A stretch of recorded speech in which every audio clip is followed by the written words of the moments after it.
주님이 원하는 길을 갈 수 있는 우리가 되게 하여 주옵소서. 그러기 위해선 기도할 줄 알아야 됩니다. 죄를 인정할 줄 알아야 됩니다. 그리고 행동할 줄 알아야 됩니다. 하나님, 우리의 믿음이 조금 더 단순해지게 하여 주옵소서. 하나님 앞에서 기도하는 것이 늘 일상이 되게 하시고, 기도하여 우리의 죄를 인정하는 것도 일상이 되게 하여 주시고, 그래서 행동으로 옮길 수 있는 것도 일상이 되게 하여 주시옵소서. 이제 또다시 주말을 맞이합니다. 말복이 지나고 나니 조금 선선해진 것 같기도 하고, 우리 마음속에도 이제 시원한 바람 불어오게 하여 주셔서 성령의 시원함으로 내 마음 채우시고 우리의 삶을 채워주옵소서. 우리에게 주어진 일을 잘 감당하게 하여 주시고 분주해서 놓치는 일 없도록 하나님 천천히 그러나 분명하게 우리가 감당해야 될 그 일들 잘 감당하게 하여 주시옵소서. 오늘도 감사합니다. 고마우신 예수님 이름으로 기도드립니다. 아멘, 아멘. 오늘은 에스라 9장에 있는 말씀 같이 봅니다. 9장 1절에서 6절 말씀이 됩니다.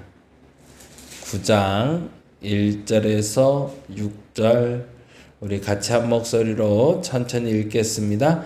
2일 후에 방백들이 내게 나와 이르되 이스라엘 백성과 제사장들과 레위 사람들이 이 땅 백성들에게 떠나지 아니하고 가나안 사람들과 헷 사람들과 브리스 사람들과 여부스 사람들과 암몬 사람들과 모압 사람들과 애굽 사람들과 아모리 사람의 가증한 일을 행하며 그들의 딸을 맞이하여 아내와 며느리로 삼아 거룩한 자손이 그 지방 사람들과 서로 섞이게 하는데 방백들과 고관들이 이 죄에 더욱 으뜸이 되었다 하는지라.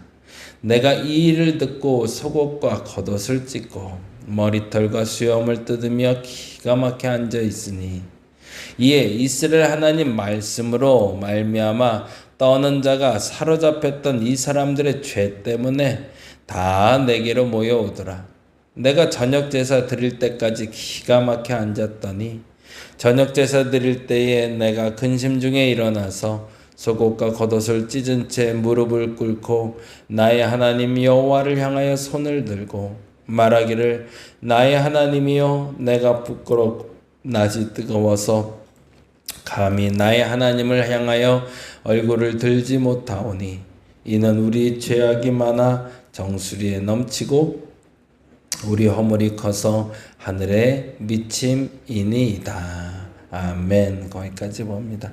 오늘은 에스라 6장부터 10장까지 보는 날이고요. 6장 1절부터 시작되는 이야기는 성전이 드디어 건축되었다라는 이야기를 하려고 합니다. 고레스 원년에 시작된 이 일이 다리오 왕 6년에 완성이 되는데요. 그 이야기에 대해서 이야기하는 게 6장 1절부터 18절까지가 돼요. 그래서 6장 1절에서 12절까지 고레스 때 시작됐던 성전 건축을 왜 멈추게 되었고, 그리고 그 일을 왜 해야 되고, 그래서 어떻게 이루어야 되는지에 대해서 다리오 왕이 듣고 조서를 내려 지금이라도 당장 그 성전 건축을 막지 말고 그 성전을 완성하게 하라. 그리고 기도하게 하라. 그렇게 명령하는 장면이 6장 1절에서 12절에 나오는데요. 그래서 6장 1절 2절 한번 볼까요? 6장 1절 2절 이에 다리오 왕이 조서를 내려 문서 창고 곧 바벨론의 보물을 쌓아둔 보물 정각을 조사하게 했대요. 그리고 뭐래요? 메대와 앙메다 궁성에서 한 두루마리를 찾았으니 거기에 기록하였으되 뭐를 기록했을까요? 다리오 고레스 왕이 성전 건축을 허락했다는 것을 기록했대요. 그래서 12절 말씀 읽어봅니다.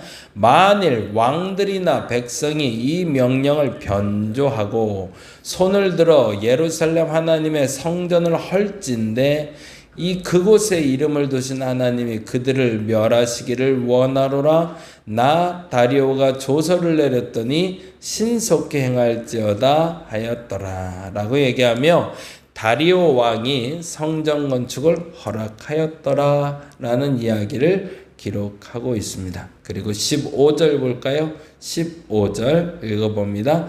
다리오 왕 제6년 아달월 3일에 성전 일을 끝내리라. 그 옆에 515년, 516년 이렇게 적어 놓으시면 좋을 것 같아요. 515에서 516년.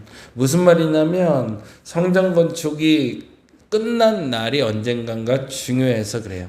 586년에 이스라엘 백성들이 멸망하거든요. 그리고 예레미야를 통해서 70년 만에 너희가 복권되리라 회복되리라 라는 이야기를 들었는데 기가 막히게도 515년에서 516년 사이에 성전이 다시 건축됐다는 겁니다. 그러니까 하나님의 예언이 성취됐다는 거죠. 그리고 나서 19절부터 6월절 이야기가 쭉 기록되며 드디어 성전에서 첫 예배를 드린 얘기가 나오고요. 그리고 7장으로 넘어가 7장에서 비로소 에스라 사람이 등장하기 시작합니다. 이때는 벌써 한 이제 60년이 확 지나가요. 그래서 7장부터는 458년 전후가 됩니다. 이제 성전 건축이 되고 60년이나 지났더라. 그리고 나서 에스라가 나오는데 에스라는 어떤 사람이다? 7장 1절에서 10절까지 쭉 기록하고 그리고 그가 어떤 결심을 했는지가 7장 10절에 이렇게 나옵니다. 7장 10절 읽어볼까요? 에스라가 여호와의 율법을 연구하여 준행하며 율례와 규례를 이스라엘에게 가르치기로 결심하였더라. 그리고 에스라가 드디어 예루살렘으로 귀환했더라 라는 얘기를 7장부터 8장까지 기록을 합니다. 그런데 매우 중요한 건 8장 1절부터 8장 20절까지 기록된 사람들의 숫자가 되는데요. 사실은 첫 번째 스룹바벨 시대에는 한 4만 명 정도가 왔고 에스라 시대에는 한 4천 명 정도가 돌아오게 되는데 그 중에 4천 명 중에 에스라는 레위인들을 많이 데려왔더라. 이게 중요해요. 왜요? 성전 건축을 스룹바벨이 완성했다면 에스라는 이제 성전의 예배를 완성하고 싶어 하는구나 라는 걸 우리에게 알게 하는 거죠. 그래서 15절에서 20절까지 내용을 통해서 레위 사람들을 구하고 있는 에스라를 만나게 됩니다. 그리고 드디어 에스라가 이 모든 무리를 이끌고 예루살렘에 도착했는데 그때 일어난 게 오늘 본문 얘기가 돼요. 너무너무 황당한 이야기를 듣게 되죠.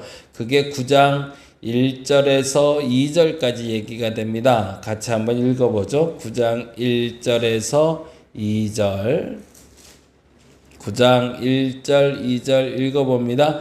이 일 후에 방백들이 내게 나와 이르되 이스라엘 백성과 제사장들과 레위 사람들이 이 땅 백성들에게서 떠나지 아니하고 가나안 사람들과 헷 사람들과 브리스 사람들과 여부스 사람들과 암몬 사람들과 모압 사람들과 애굽 사람들과 아모리 사람들의 가증한 일을 행했대. 뭐예요? 온갖 전 세계에 있는 모든 우상들은 다 갖다가 섬겼으며 라는 뜻이죠. 그리고 2절에 이렇게 얘기합니다. 그들의 딸을 맞이하여 아내와 며느리로 삼아 거룩한 자손이 그 지방 사람들과 서로 섞이게 하는데 방백들과 고관들이 이 죄에 더욱 으뜸이 되었다는지라. 무슨 얘기예요? 우상을 섬기는 것뿐만 아니라 그들의 아내와 며느리가 완전히 다 이방 사람들이더라.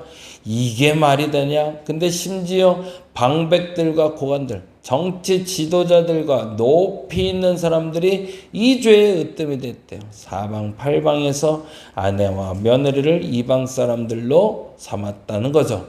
그러자 이 말을 듣고 에스라가 이렇게 얘기했대요. 3절 볼까요? 3절 4절 내가 이 일을 듣고 속옷과 겉옷을 찢고 머리털과 수염을 뜯으며 기가 막혀 앉아 성경에 이런 표현이 다 나와요. 기가 막혀 앉아있어. 어떻게 이럴 수가 있냐. 이게 말이나 되냐. 우리나라의 최초일 거예요. 아마 광복절을 나눠서 드린 게. 기가 막혀 앉아있게 되는 거죠. 이런 일을 겪게 되면 독립운동가들이 진짜 땅을 통곡을 하며 땅을 치며 울 것 같아요. 그러니 에스라도 똑같은 상황인 거죠. 너무나 기가 막혀 넋놓고 앉아 있었대요. 근데 그게 언제까지? 4절에 보니 이에 이스라엘 하나님 말씀으로 말미암아 떠는 자가 사로잡혔던 이 사람들의 죄 때문에 다 내게로 모여오더라. 내가 저녁 제사 드릴 때까지 기가 막혀 앉았대. 그러면 아침부터 저녁까지 그냥 쭈그리고 앉아서 와, 이게 말이 돼? 이거 어떡하지? 라는 생각이 들었다는 거죠. 우리에게도 동일하게 지금 이러한 일이 벌어지고 있는데 그러면 우리는 뭘 해야 될까? 첫 번째 이렇게 이야기하고 있네요. 이제 그 답을 우리는 성경에서 이렇게 찾게 됩니다. 5절 말씀이죠. 읽어봅니다. 저녁 제사 드릴 때에 내가 근심 중에 일어나서 속옷과 겉옷을 찢은 채 무릎을 꿇고 나의 하나님 여호와를 향하여 손을 들고 뭐 했단 얘기예요? 기도했단 얘기죠. 이렇게 근심되고 속상할 일이 생기면 뭐 해야 될까? 너희가 기도해야지. 이게 첫 번째가 됩니다. 저와 여러분이 오늘 이 시간에 함께 기도할 수 있기를 간절히 바랍니다. 어떤 문제가 터져도 근심이 터지면 기가 막혀서 아무것도 할 수 없을 것 같은 그런 상황에서도 저와 여러분의 기도의 소리가 멈추지 않기를 간절히 바랍니다. 그리고 나서 기도할 때 먼저 해야 될 일이 있네요. 6절 말씀 읽어볼까요? 말하기를 나의 하나님이여 내가 부끄럽고 낯이 뜨거워서 감히 나의 하나님을 향하여 얼굴을 들지 못하오니 이는 우리 죄악이 많아 정수리에 넘치고 우리 허물이 커서 하늘에 미침이니이다. 뭐 했단 얘기예요? 회개했단 얘기죠. 첫째는 기도할 수 있어야 됩니다. 둘째는 회개할 수 있어야 됩니다. 회개할 수 있다는 말은 뭘까요? 잘못된 게 뭔지 안다는 거죠. 이 잘못된 게 뭔지를 모르니까 자꾸 죄를 짓는 거라. 첫 번째는 기도해서 두 번째는 내가 무엇을 잘못했는지를 빨리 인정하는 게 제일 중요하다는 거죠.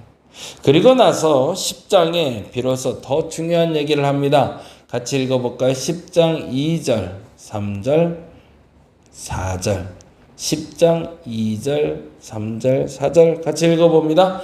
엘람 자손 중 여히엘의 아들 스가냐가 에스라에게 이르되 우리가 우리 하나님께 범죄하여 이 땅 이방 여자를 맞이하여 아내로 삼았으나 이스라엘에게 아직도 소망이 있나니. 그렇죠. 거기다 줄쳐놓죠. 아직도 소망이 있나니. 그러면 소망이 있으면 뭐 해야 돼요? 3절 4절 이렇게 얘기하는 곧 내 주 교훈을 따르며 우리 하나님의 명령을 떨며 준행하는 자의 가르침을 따라 이 모든 아내와 그들의 소생을 다 내보내기로 우리 하나님과 언약을 세우고 율법대로 행할 것이라. 이는 당신이 주장할 일이니 일어나소서 우리가 도우리니 심서 행하소서 하니라. 뭐 했대요? 행동에 옮겼다는 얘기죠. 저와 여러분에게 지금 닥쳐온 이 문제를 그렇게 해결했으면 좋겠습니다. 먼저 기도할 수 있으면 좋겠습니다. 나라와 민족을 위해서도 기도해야 되겠고 나라 지도자를 위해서도 기도해야 되겠고 교회를 위해서도 기도해야 되겠고 우리의 삶을 위해서도 우리는 기도할 수 있어야 됩니다. 근데 기도하는 사람이라면 마땅히 알아야 됩니다. 뭐가 잘못되고 있는지, 뭘 잘못하고 있는지 분명히 알아야 됩니다. 그리고 그 잘못을 뽑아내기 위해서 행동할 수 있어야 됩니다. 그리고 그 사람을 통해서 하나님은 역사하실 겁니다. 그 역사를 맞이할 수 있는 저와 여러분 되시기를 간절히 바랍니다. 기도하겠습니다. 하나님, 조금 더 단순해져야 되겠습니다. 화가 날 정도로 상황이 악화되고 있고 화가 날 정도로 앞뒤가 없는 정권 그리고 정치인들 그리고 사람들을 만납니다. 너무너무 화가 나서 더 이상 말도 못하겠습니다. 그런데 이럴 때 우리가 해야 할 일, 첫째는 기도해야 될 일입니다. 도대체 뭐가 문제인지를 알 수 없을 때도 기도해야 되고, 도대체 뭐가 뭔지 잘 알고 있을 때도 기도해야 됩니다. 그리고 나서 회개할 줄 알아야 됩니다. 우리의 죄가 무엇인지, 우리가 무엇을 잘못했는지, 앞으로 무엇을 고쳐야 되는지 기도할 수 있게 하여 주옵소서. 그리고 알아졌다면, 깨달았다면 하나님 선포하며 행동하게 하여 주옵소서. 지금은 움직여야 될 때입니다. 움직여서 악을 뽑아내고 악을 정리하고 그리고 새롭게 출발해야 될 때입니다. 비록 우리가 어렵고 힘들다 할지라도 기도하게 하시고 회개하게 하시고 응답받아 행동하게 하여 주시옵소서. 오늘도 감사합니다. 고마우신 예수님 이름으로 기도드립니다. 다 같이 기도하고 돌아가겠습니다.